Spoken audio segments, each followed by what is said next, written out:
Welcome to my channel. आज हम start करेंगे फिजियोलॉजी की एक इम्पॉर्टेंट यूनिट जिसका नाम है ब्लड।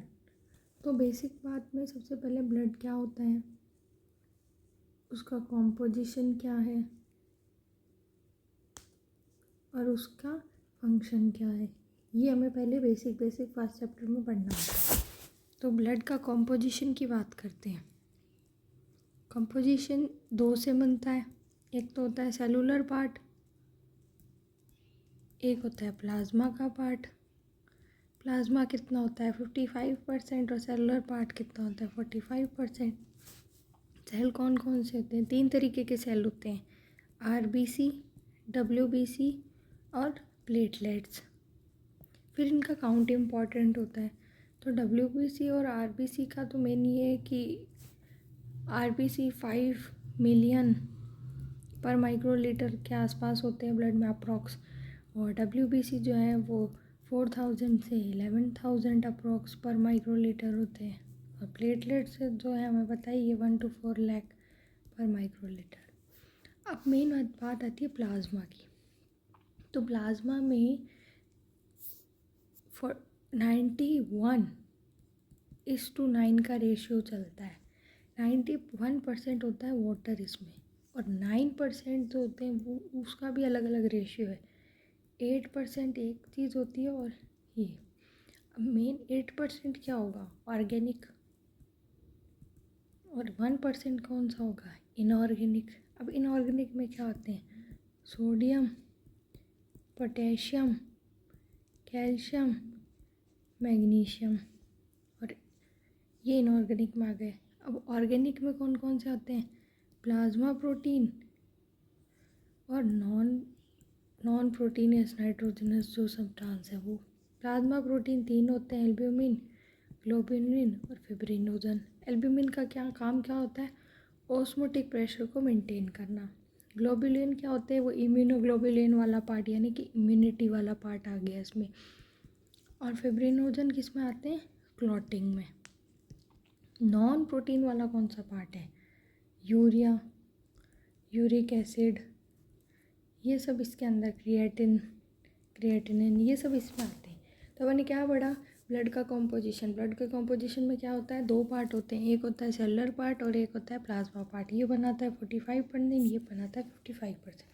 ये डब्ल्यूबीसी, आरबीसी और प्लेटलेट से मिलकर बनता है, और ये जो है वो वाटर, ऑर्गेनिक और इनऑर्गेनिक से मिलकर बनता है। ऑर्गेनिक में भी दो होते हैं, प्लाज्मा प्रोटीन और नॉन नाइट्रोजनस प्लाज्मा प्रोटीन जो होते हैं वो।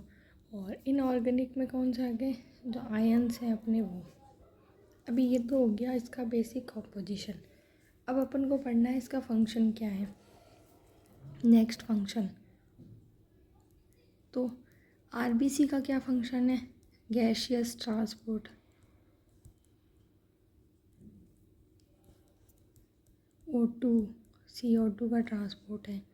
दूसरा फिर ये जो प्लाज्मा प्रोटीन्स हैं उनके फंक्शन हो गए। एल्ब्यूमिन का काम क्या हो गया, ऑस्मोटिक प्रेशर। ग्लोबुलिन का काम क्या हो गया, इम्यूनिटी। और फिब्रिनोजन का काम क्या हो गया, क्लॉटिंग। फिर नेक्स्ट क्या हो गया, एक्सक्रीटरी प्रोडक्ट्स जो होते हैं जैसे यूरिया, यूरिक एसिड, उनका ट्रांसपोर्ट हो गया। हार्मोन्स का ट्रांसपोर्ट हो गया।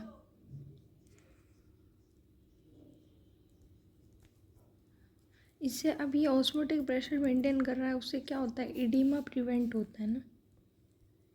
इडीमा प्रिवेंट करने का काम कर रहा है, यानी कि क्या मेंटेन कर रहा है, होम्योस्टेसिस। और ये क्लॉटिंग वाली बात है, तो क्लॉटिंग को क्या बोलते हैं, हीमोस्टेसिस। तो वो भी मेंटेन कर रहा है, होम्यो और हीमो दोनों मेंटेन करता है। ऑस्मोटिक प्रेशर वाला आ ही गया, बॉडी टेम्परेचर रेगुलेशन हो गया। नेक्स्ट बॉडी टेम्परेचर वाला भी। अब एक नेक्स्ट पार्ट होता है, व्हाट इज़ सीरम। अपन जो भी लैब टेस्ट करते हैं उसमें सीरम का टेस्ट करते हैं। तो सीरम क्या होता है, तो ये एक टेस्ट ट्यूब है, उसमें मैंने कोई भी एंटीकोगुलेंट नहीं डाला, ठीक है। तो यहाँ पे क्या बन जाएगा, क्लॉट बन जाएगा। अब क्लॉट किस किन से बनता है, क्लॉटिंग फैक्टर से बनता है। कौन कौन से फैक्टर मेन होते हैं? 1, 2, 5 और 8 मेन ये होते हैं। तो ये जो पीछे बच जाता है ना उसको बोलते हैं सीरम, यानी कि सीरम इज इक्वल टू पूरा plasma minus clotting factor.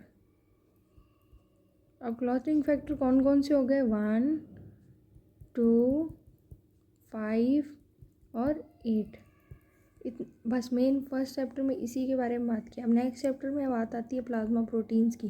Plasma protein कितने होते हैं, कितने टाइप के होते हैं, उनका फंक्शन क्या है, वो अपन आगे पढ़ेंगे आगे के लिए।